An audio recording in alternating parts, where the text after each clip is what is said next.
por Onda. La Superestación. Bueno, el Ministerio de Salud anunció la semana pasada la prohibición en su totalidad del uso, venta, fabricación y distribución de los vapers o vapeadores o cigarrillos electrónicos en el país. Lo hizo a través de las redes sociales, mostrando fragmentos de la Gaceta Oficial.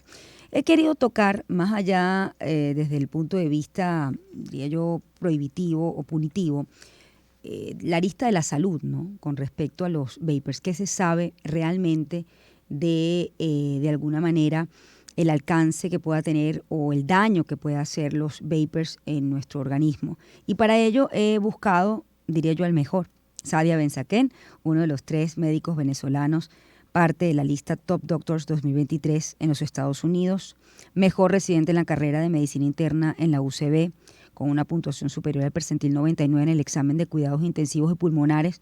Cuenta con varios posgrados en Estados Unidos, tanto en medicina interna, en el Albert Einstein Medical Center, como en cuidados intensivos pulmonares y críticos, incluyendo el de neumonología intervencionista en el Chicago Chest Center. Buenos días y bienvenido, Sadia. Qué gusto conversar contigo esta mañana.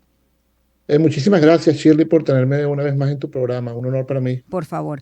Bueno, lo primero es entender realmente cuáles han sido los hallazgos con respecto a los vapeadores, ¿no? Sobre todo porque entiendo que la promesa de los vapeadores, al menos en un principio, era dejar de consumir el cigarrillo. Pareciera que ha sido todo lo contrario. Hablemos de lo que han encontrado ustedes en clínica, pues, en el hospital, con respecto a los vapers y las investigaciones. Sí, Shirley, bueno, lo primero que voy a empezar al final de tu pregunta, ¿no? Acá en Estados Unidos, la Asociación Torácica Americana y el American College of Chest Physicians no recomiendan el uso de cigarrillos electrónicos o vaping para dejar de fumar, pero tú, totalmente correcto lo que acabas de decir.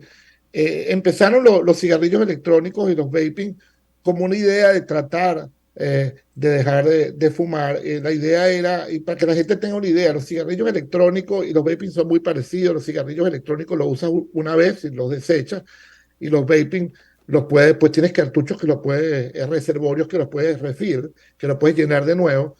Pero el punto es que es lo mismo. Básicamente tienes una boquilla, tienes un reservorio, tienes un switch que básicamente va a evaporar las sustancias que tienes en el reservorio, ¿no?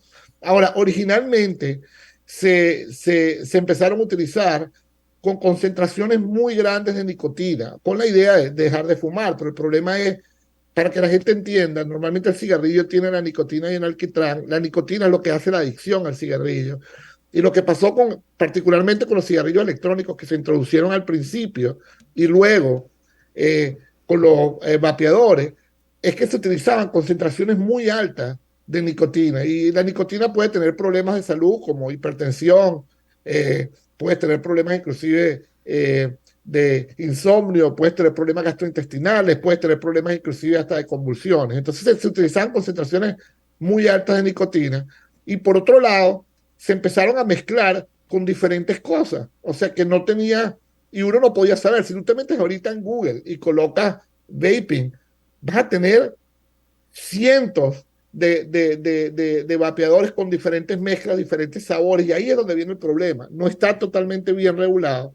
Se utilizan concentraciones altas de nicotina. Se puede mezclar inclusive con otro tipo de drogas lícitas o ilícitas. Acá en Estados Unidos hay muchos estados que ya aprobaron los cannabinoides, la marihuana, y entonces también a veces se mezcla con marihuana y no está regulado. Entonces el problema es, nosotros hemos visto primero pacientes que llegan a la emergencia con todo tipo de problemas pulmonares. Hemos visto lo que llamamos enfermedad intersticial del pulmón, que son inflamación del pulmón como tal. Hemos visto también pacientes que tienen problemas bronquiales, o sea, que parecidos al asma. Y entonces el problema es que no está bien regulado. Entonces cuando te llega un paciente a la emergencia, a veces que puede llegar, la mayoría son pacientes jóvenes, porque eso es lo otro. La mayoría de la gente que hace el vaping son personas o teenagers o personas que están entre 18 y 25 años, y esa es la edad en la que se está utilizando más como moda. A veces se utiliza aquí, es muy común lo que llaman hookah bars, que vas básicamente a los bars y haces vaping, pero el vaping lo hace con una juca que se utiliza, se empezó a utilizar, se utiliza mucho en el Medio Oriente, Sí. pero se hizo acá como moda y no está regulado. Entonces, acá, para concluir, no es que esté penado con la ley, pero las sociedades de inmunología no aprueban el uso de cigarrillo electrónico ni el uso de vaping para dejar de fumar.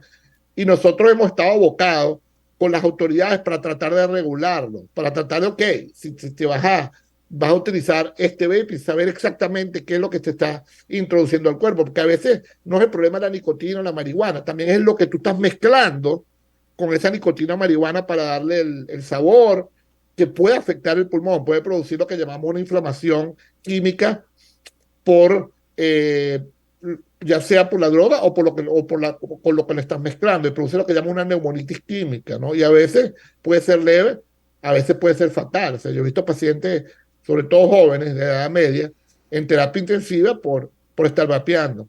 Ahora, esto depende de que la persona tenga una condición previa o lo desarrolla con el hecho de mezclar estos líquidos con la nicotina. No, como te digo, puede ser de las dos maneras, pero la mayoría de las veces lo puedes desarrollar Ujú. con el uso de estas sustancias. Quiero recalcar, normalmente se utiliza nicotina, pero mezclado con otras cosas que a veces no sé. O sea, tú estás vapeando, no sé con qué lo mezclaste. Pero también se puede utilizar para el uso de otro tipo de drogas. Como te digo, es muy común acá. Yo vivo, como te digo, en Pensilvania, el estado de New Jersey aprobó la marihuana. Entonces, bueno, acá todavía en Pensilvania no se ha aprobado, pero muchos pacientes lo mezclan también con marihuana. Entonces ese es el problema, no está regulado. Cuando tú te fumas un cigarro, y no, obviamente uno debe dejar de fumar, tú por lo menos sabes qué es lo que te estás fumando, no sabes la concentración de nicotina, sabes la concentración de alquitrán, está regulado. El problema de todo esto es que no está regulado, Mm. se están utilizando eh, concentraciones tóxicas de nicotina, utilizan nicotina y se están mezclando con cosas que no se saben, e inclusive a veces se puede utilizar con drogas ilícitas. Así que en este caso, como neumonólogo, a mí me parece muy bien que hayan eliminado todo ese tipo de, de de productos. Ahora, Acá en Estados Unidos, como te digo, la gente lo usa, pero nosotros a nivel de científico estamos tratando de abocarnos a hablar con nuestras autoridades para que por lo menos lo regulen y se sepa exactamente qué es lo que la gente está consumiendo. sí, ahora Ese es el punto mayor. estadísticamente, ¿cuáles son las cifras que manejan con respecto a personas que hayan presentado problemas justamente por utilizar los vapeadores? Sí, mira, la mayoría de las veces son problemas leves. Yo creo también que como son personas jóvenes que tienen mayor, que no tienen, y no tiene que ver con el vapeo como tal, que la mayoría de los que lo consumen son personas jóvenes, de edad media. Entonces a veces no van al médico. Entonces podemos tener un número que es más bajo que el que realmente es, ¿no? Pero no hay como tal claras incidencias de cuánto se produce. Te puedo decir que hay algo que se llama e-vaping, ¿no? Que es básicamente enfermedad intersticial producida por el vaping, y cuando tú le haces la biopsia al pulmón se ven unas características necesarias, y el porcentaje de esos pacientes que tú ves es menos del 10%, Mm. pero vuelvo y te digo, esa cifra es un understatement, o sea, no estás realmente viendo el número total, porque muchos de estos pacientes pueden tener enfermedad crónica o no hacen enfermedad difusa tan severa, y a veces no se presentan al hospital, o cuando se presentan Sí. ya cuando están en condiciones severas. Ujú. Entonces, yo creo que el número es mayor, pero el número de e-vaping, ¿ok? De enfermedad producida por vaping intersticial severa que va al hospital es menos del 10%, lo que tenemos nosotros documentado acá en Estados Unidos. Y Ahora, como te digo, ¿cómo comienzan los síntomas? Porque esto es interesante. La gente lo consume, no logra quizás diferenciar que algo está ocurriendo, pero empieza un primer síntoma que luego se puede ir incrementando a lo largo del tiempo en la medida que uno consume pues el vapor. sí, yo diría los síntomas más comunes es la tos y la dificultad para respirar. Y los síntomas pueden ir desde síntomas leves como síntomas severos. O sea, tú puedes tener quizás no notas la dificultad para respirar, tienes un poquito de tos, quizás te pones a hacer ejercicio y que antes trotabas 4 kilómetros y ahorita estás trotando 2 kilómetros, no prestas mucha atención, como alguien que de repente lo fumó, lo mezcló con algo y termina en la emergencia con dificultad respiratoria, que no puede, o sea, reposo, que no pueden ni hablar y están básicamente hipoxémicos con baja de oxígeno que necesitan inclusive terapia intensiva, soporte de terapia intensiva. Entonces, es como un espectro. La mayoría de las veces es leve y yo creo que los síntomas a veces pasan desapercibidos, porque quiero hacer otra vez ese señalamiento, porque la mayoría de la gente que utiliza el vapeo es gente joven que no tienen comorbilidades y como que tienen mucha más reserva, entonces no acuden al médico de una vez. La Sí. mayoría de la gente ya mayor, diríamos, de 50 años en adelante, no digo que no vapeen, pueden vapear, pero la mayoría de la gente sigue utilizando el cigarrillo convencional. Entonces el vapeo y los cigarrillos electrónicos ha tenido un boom mayormente en los adultos jóvenes. Y ahí es donde está el problema también. Ahora, hablemos de el líquido tradicional con el que generalmente se mezcla, ¿no? No estamos hablando de otras posibles combinaciones. Se ha demostrado que ese líquido es dañino per se, perjudicial. Mira, como te digo, el problema del líquido es con qué lo mezclas, ¿me entiendes? O sea, normalmente vamos a hacer yo quiero que la gente entienda también algo. El líquido con lo que nosotros cuando respiramos no es estéril. Todo lo que está en el medio ambiente no es estéril, ¿no? El pulmón tiene mecanismos de defensa que te permiten no, pues, estar bien y vivir una vida normal. Entonces, el líquido no tiene que ser un líquido estéril que te esté fumando, ¿no? O sea, obviamente no es estéril. Y probablemente el líquido como tal, si tú lo inhalas, no te va a pasar nada, pero eso también depende, es intrínseco de cada persona y también qué es lo que tiene el líquido, ¿no? Porque hay muchos líquidos que le colocan sabores diferentes. Entonces, el problema es que estás inhalando una sustancia que está bien, no es estéril, nada de lo que inhalamos es estéril y eso no te va a producir ningún problema, a menos que no te va a producir ningún problema en general, inclusive si estás inmunosuprimido no debería tenerte ningún problema, pero el problema es la sustancia química, ¿ok? Con la que estás mezclando, que vuelvo y te repito, uno no sabe, ¿entiendes? Hay miles de sustancias y esa sustancia química normalmente lo que produce es un efecto inflamatorio mediado por la sustancia química. Es como que tu cuerpo inherentemente pues, inhaló una concentración de una sustancia a la que uno no está normalmente expuesto y generó una inflamación en el pulmón. Esa inflamación puede ser leve, puede ser moderada o puede ser severo y en ese espectro va a crear diferentes tipos de síntomas que el paciente va a tener y cómo se van a presentar. Ese es el problema. Y lo otro es, obviamente, cuando ese pulmón está inflamado, ya obviamente puede generar problemas que tengan más riesgo de tener infecciones sobreagregadas, infecciones bacterianas, porque el mecanismo de defensa intrínseco del pulmón se pierde y ahí puedes tener infecciones a repetición en el pulmón. Entonces, el problema mayor es que no sabemos lo que la gente se mete. Sí. O sea, ahí obviamente, desde el punto de vista histológico, cuando tú biopsias el pulmón, tú puedes ver características, bueno, se pueden ver lo que llamamos unas vacuolas, que son como unas bolsitas dentro del citoplasma ¿cómo se llama? De fat, de grasa, que son características de la toxicidad pulmonar por el vaping. Pero eso no te va a decir qué sustancia específica. Sí. Eso lo puede haber hecho la marihuana, lo puede haber hecho la nicotina, lo puede haber hecho la sustancia que evaporaste con el sabor a menta. Entonces ahí está el problema, no está regulado. Sí. Y obviamente pues puede producir esto consecuencias catastróficas a veces, ¿no? Yo he tenido pacientes, no es lo común, pero he tenido pacientes en terapia intensiva con enfermedad severa del pulmón que hemos tenido que tener inclusive con circulación extracorpórea y han terminado inclusive en doble trasplante de pulmón. O sea, no es lo común, pero se puede ver. Eso es justamente quería ir hacia allí. Bueno, tenemos este caso que es un caso extremo, ¿no? Pero en clínica, pues, ¿no? Ha visto pacientes jóvenes. ¿Cuáles son, digamos, lo común, lo que presentan luego de, bueno, de tener una ingesta? Sobre todo quiero preguntar si tiene que ser una ingesta prolongada o solamente incluso exposiciones, digamos, puntuales pueden generar este tipo de problemas en el pulmón. Las dos. Puede ser una exposición puntual que lo tomes por primera vez y termines en terapia intensiva, no es lo más común, como ingestión prolongada. Lo más común, como te digo, que uno ve es la ingestión prolongada, pero cuando ya lo ve, ya es en casos severos por el punto que te comenté inicialmente, de que el grupo etario que consume este producto son mayormente personas jóvenes que tienen mayor reserva, pues Sí. no van a tener dificultad respiratoria severa de una vez. ¿Qué has visto en clínica? Más allá de este paciente que me comentas, fue un caso extremo, ¿no? Pero ¿qué se ve que llega por lo menos a los hospitales de los Estados Unidos cuando la gente vapea por tiempo prolongado?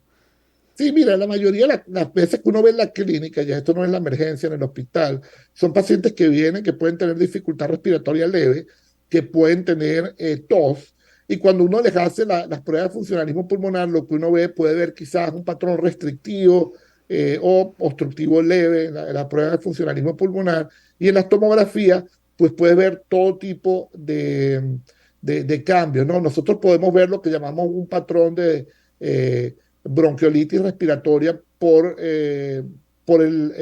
fumar, ¿okay? Que es parecido al fumar, que lo puedes ver también en el vaping.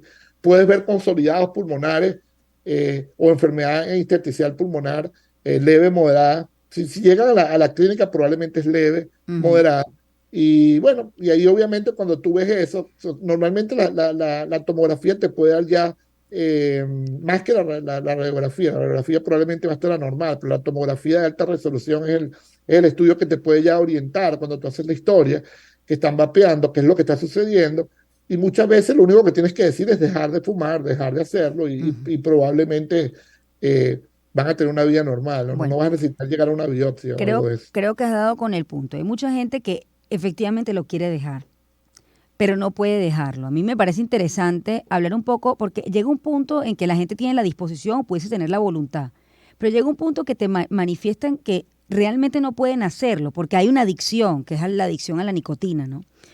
¿Cuál es la mejor manera de poder dejar de vapear o de dejar el cigarrillo? Que realmente lo pueda lograr, que sea exitoso.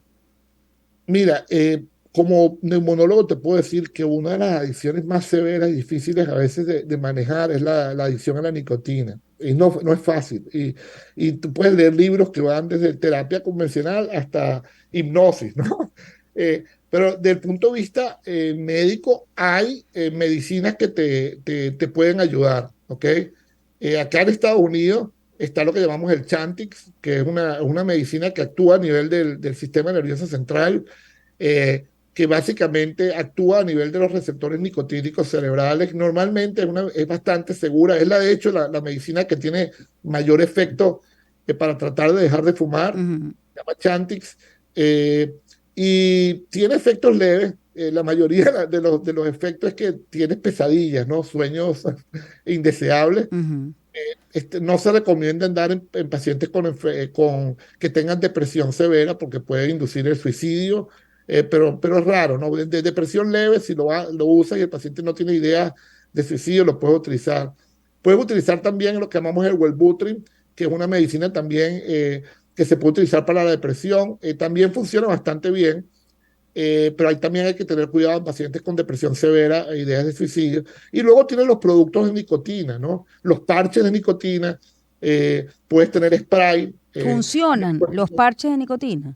Mira, sí funcionan, como te digo, lo que funciona mejor es el Chantix, pero a veces lo puedo utilizar en, en- lo puedo utilizar en combinación. El problema que yo veo con la nicotina es que la gente no sabe cómo utilizarlo. Te voy a explicar. O sea, en general, lo que pasa es cuando tú te colocas la nicotina en parche, uno se lo coloca normalmente en el brazo, en el abdomen, no se lo coloca en el pecho. Uno le dice al paciente que se lo coloque una vez al día y luego lo replace. Y en general, lo que uno le dice al paciente es que si tienen esas ganas de dejar de fumar, perdón, de que quieren fumar, obviamente que se quiten el parche y fumen. Obviamente, idealmente lo pueden combinar, en vez de fumar, o sea, que se coloquen el parche y se empiecen a utilizar el chicle o el spray en vez de fumar. Pero si van a fumar, que obviamente se quiten el parche. ¿Por qué? Porque el problema es, si tienes la nicotina que te está Doble del concentración. parche y empiezas a fumar, la concentración es muy alta y empiezan a tener náusea y obviamente los fumadores van a decir, este parche me da náusea y no lo van a utilizar. Entonces, si van a tener que fumar porque no se empezaron a utilizar el chicle o el spray y dejar de fumar, quitas el parche y al día siguiente lo hacen. Lo otro es ¿Qué es lo que va a pasar? Los parches vienen en concentraciones. Acá son 7, 14 y 21. Y uno utiliza los parches dependiendo de cuánto tú fumas. Si fumas 2 cajetillas al día, empiezas con 21. Ahora, ¿qué pasa? En la medida en que tú estás dejando de fumar, ya el parche va a tener una concentración mayor de nicotina, lo que necesita después empezar a tener esas náuseas. Entonces ahí es el momento de rebajar de 21 a 14. ¿Ok? Mm. Y seguir utilizando el chicle o el spray. Y cuando ya empieza a tener las náuseas también, sin dejar de fumar, bajarlo a 7. Y ya cuando obviamente, después de 7, cuando ya no estás fumando y tienes un poquito de náuseas, quitártelo y dejaste de fumar. Entonces, hay que utilizar el parche con el spray o con los chicles, ¿ok? En combinación, tratar de explicar a los pacientes qué hacer si van a fumar. Y por otro lado, empezar a reducir la cantidad de concentración de nicotina que le está dando al paciente de manera crónica por el parche. Entonces no es decirle, toma el parche y Ujú, utilícelo, ujú. porque si no lo sabes utilizar, Sí, obviamente no va a funcionar. Y la mayoría de las veces los fumadores van a hacerle, si empiezan a tener náuseas y fuman, van a decir es el parche, no es el cigarro. sí, Obviamente es una combinación, sí. pero Este tiempo de dejar de fumar, ¿cuánto tiempo podría tomar si la gente logra superar? Es decir, debe haber un momento como las adicciones, algún momento cumbre en el que la persona, si supera, digamos, ese momento, entonces puede tener éxito en dejar de fumar. ¿Lo tiene sí, medido? sí, normalmente la mayoría de los estudios para dejar de fumar acá en Estados Unidos entre 12 semanas y 6 meses. Sí. 12 semanas y 6 meses. Es un proceso largo. Creo Sí, que hay... sobre todo, Ajá, sobre todo para fumadores que fuman bastante crónicamente, que es lo que sí. uno ve, ¿no? Hay personas que pueden hacer lo que llamamos acá cold turkey, lo deje de fumar y ya. A veces lo vemos, fumadores que le hacen una tomografía Mm, para screening de cáncer de pulmón, le ven un nodulito que normalmente es benigno, se asustan y dejan de fumar, ¿no? sí, Bueno, sí. Lo otro es la relación vapor-cáncer, porque me parece, fíjate, cuando tú hablas con los vapeadores, te dicen, no, no, eso es un consumo menor de nicotina y no tienes el riesgo, digamos, no es tan proporcional como el cigarrillo, ¿no? Es unos argumentos que uno escucha. Vamos a hablar de esta relación vapeadores-cáncer. sí, mira, normalmente nosotros consideramos, tanto la ATS como la ACCP, si tú vapeas o tomas e-cigarette, y cáncer de pulmón lo consideramos lo mismo, ¿no? Si vapeas diariamente, cuánto vapeas. El problema es que obviamente no tienes exactamente la concentración, Ujú. pero el riesgo de cáncer de pulmón está ahí. O sea, una persona que vapee, ¿ok? Y consuma cualquier tipo de estos productos tiene un riesgo aumentado de cáncer de pulmón comparado con la población en general, sin ninguna duda. Sí. Así que, Bueno, sí. tenemos tarea. En todo caso, he querido tocar la lista de la salud. Me ha acompañado Sadia Benzaquem, uno de los 3 médicos venezolanos, parte de la lista Top Doctors 2023. Acá tengo todo el currículum, imagínate, si lo leo, vamos a llegar hasta las 8 de la mañana, pero es un currículum muy extenso. Actualmente está en el Albert Einstein Medical Center. Es especialista en cuidados pulmonares y críticos, incluyendo el de neumonología intervencionista. Bueno, ha tenido pacientes jóvenes, lo han escuchado a primera mano, que justamente empiezan a vapear. ¿Qué tan joven? ¿Cuál es el más joven que has tenido? Mira, nosotros aquí yo en mi práctica vemos pacientes de 18 en adelante, pero el Ujú. paciente que yo he visto que vino, porque de hecho es familiar de alguien que trabaja en el hospital, 16 años. Imagínate, Sí. 16 años. Es que una de las denuncias que hay y las preocupaciones por parte de los padres es que los niños y adolescentes ya empiezan, digamos, a tener acceso a esto y bueno, parte de la prohibición también va por allí, ¿no? Poco para que no sean futuros fumadores de cigarrillo. Le agradezco mucho, Sadia, que me hayas acompañado esta mañana. La Bueno, información de utilidad la voy a dejar colgada en mis redes sociales para que usted pueda tener acceso a ella. 7:33, hacemos una pausa, ya volvemos. Gracias.